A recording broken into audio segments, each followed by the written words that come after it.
How's it going? Sitting right next to me is my 1999 Honda Civic EX. This will be the first video of my 350 horsepower D-Series build. In this video, I'll be painting and honing the block. It's my first time doing both of those things, as well as prepping it for assembly. So hopefully everything turns out fine, and let's just hop straight into the video. Here's a motor. It's a D16Y7. I have a D16Y8 VTEC head that I'm gonna be pairing with this. I'm just doing a complete tear down on the head right now. I'll have a reveal video for that soon, and we'll show off the whole build. To prep the block for paint, I just went on Amazon. I ordered an assorted set of drill brush attachments, just some wire brushes. Comes with a whole bunch. These small ones were perfect for getting into like all the little valleys on the motor, like right here. Worked perfect. This engine was already super clean. The last owner put it in a cleaning tank, so I had nothing to really clean up on this. And then I just wiped down the whole thing with a rag and brake clean, and it came out really good for just a cheap spray paint job.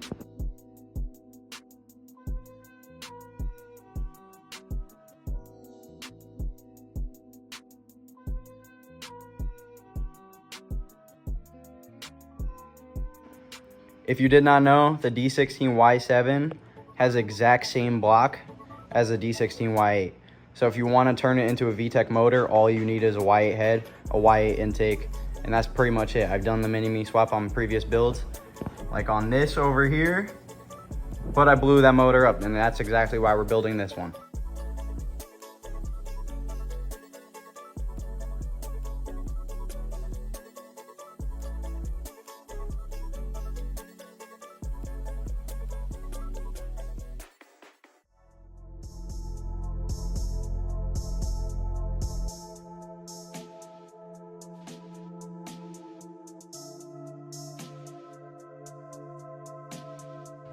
All right, so the way I mask things like these off, get my tape, go straight over, just press it on since it's a really thin face.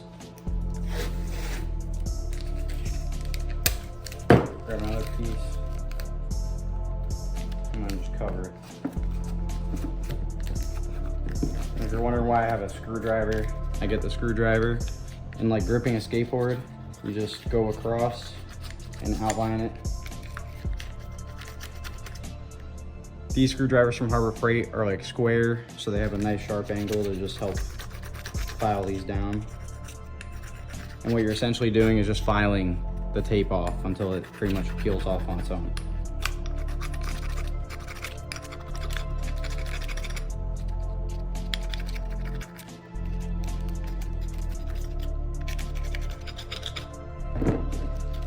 All right, let's see if we filed enough. The tape should just peel right off.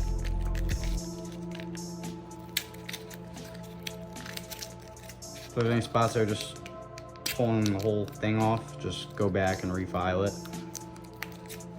But essentially, should just peel right off.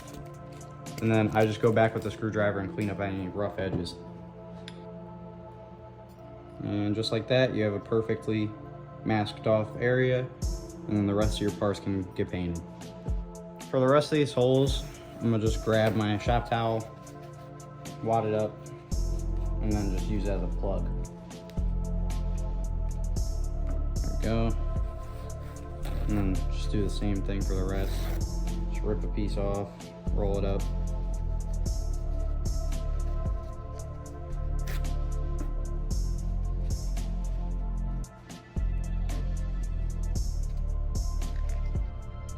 Alright, and the final one is this plug for the sensor.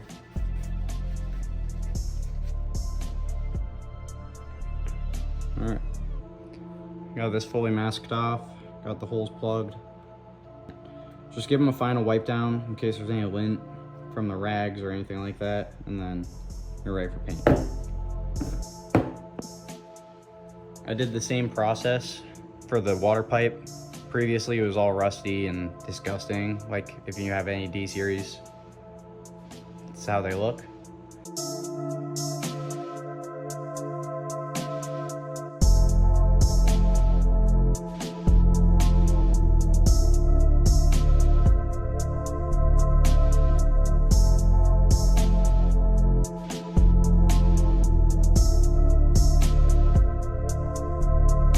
Now it's time for the satisfying part, to pull off the masking. And look at those crisp, hold on. Look at those crisp edges. You could tell no paint got on there. Pull out your shop rag.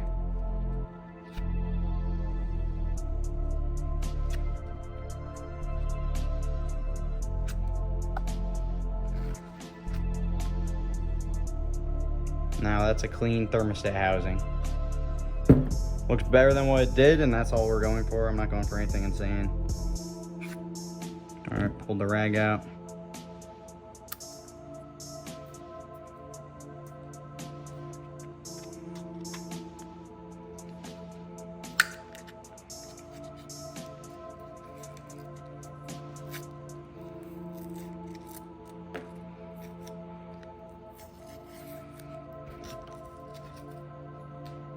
And voila. Super clean. There's some pitting in the material, but paint can't fix that.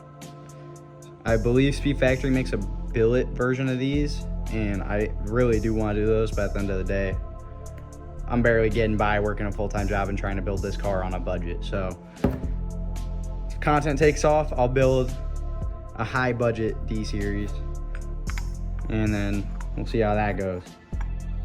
And boom, line those up. I still gotta buy the Mishimoto racing thermostat that's rated for higher temperature than standard coolant.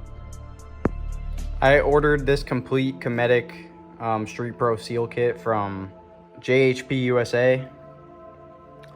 It came with a brand new thermostat housing gasket. I don't have the thermostat yet, so I'm just gonna slap the gasket in here and put the thermostat housing together hand tight and then mount it to the engine. And then we have a brand new Gates water pump. The areas you shouldn't cheap out, especially on a D series, are known for blowing seals and gaskets and leaking oil and leaking coolant, leaking everything pretty much, is your gaskets. So I did go all out on a gasket kit, very expensive compared to like your Evergreen or cheap brand, but I personally had a bad experience with the cheap brands. So yeah, that's why I went with Cometic. Came with a brand new gasket, and then Gates water pump. I've had water pumps fail on these engines. This is my 4th D series, so it's just preventative maintenance. And like I said, I don't have the thermostat yet, so I'm just gonna put these bolts in finger tight, just snug them up, and make sure I'm leaving them loose enough to remember that I don't have a thermostat, because imagine starting it up for the first time without it would be rough. All right, I got the tube just installed with the O-rings. Now I just gotta put the bolts in. You kind of have to hold it towards the front of the motor to align the bolts, because it's under tension. I put some PB Blaster on the O-ring on this side to help it slide into where the water pump is, and it just helps everything out. All right, let's get bolt number 1 in here.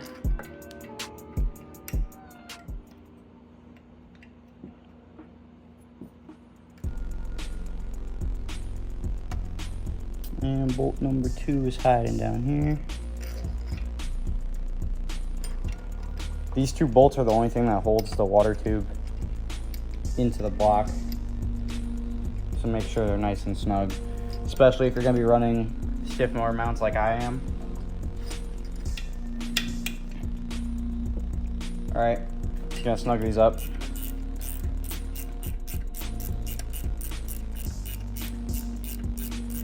Get down here to get the bottom one.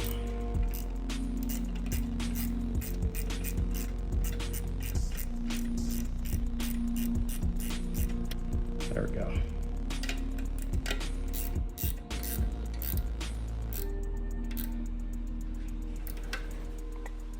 All right, got my Gates water pump.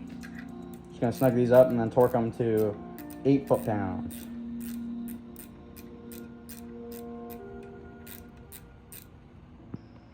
I was very nervous to do this at first. After I did it, it's actually super easy. It leaves no damage. It just helps clean up the cylinder walls. I've heard bad things about them.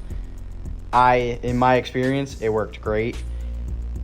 And then the oil, I just went with It's a little bit more on the pricey side. I heard you can use other oils, like standard oils, but this product was made by the people that made the hone. I knew I could trust it.